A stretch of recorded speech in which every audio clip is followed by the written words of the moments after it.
basically slopes downward from left to right, indicating that everything being equal, more of a given commodity is demanded at a lower price than at a higher price.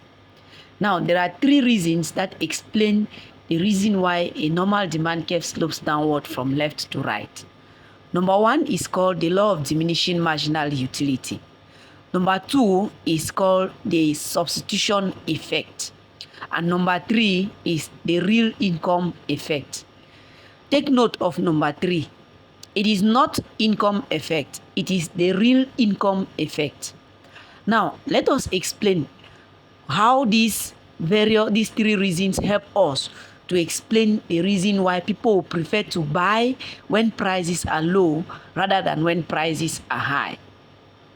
Beginning with the first, which is the law of diminishing marginal utility. This law states that the additional satisfaction derived from the consumption of an extra unit of a commodity has the tendency to fall the more the commodity is being consumed. In other words, as more and more of the consumption of a particular unit of a commodity increases, marginal utility falls continuously. So this law simply explains to us that when an individual consumes more of a particular commodity, what happens is that his additional satisfaction that he derives falls the more he's consuming that particular commodity. And in this case, he will be willing to buy more of that particular commodity if only the price is falling, since his additional satisfaction is also falling. This explains why a normal demand curve slopes downward from left to right, indicating that everything being equal, more of a given commodity is instead demanded at lower prices than at higher prices. Take note, this concerns only normal goods. Now, the second reason, which is the substitution effect. Substitution means replacement, that is, using one thing in the place of another. There are several goods, several commodities around you that you can use in the place of another. Now, if the price of a commodity which has a close substitute increases, what consumers will do is that they will stop buying the commodity whose price has increased and they will start buying the one whose price is low.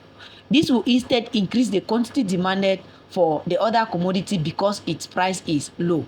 This is clear to indicate that people prefer to buy more when prices are low rather than when prices are high, as a result of the substitution effect.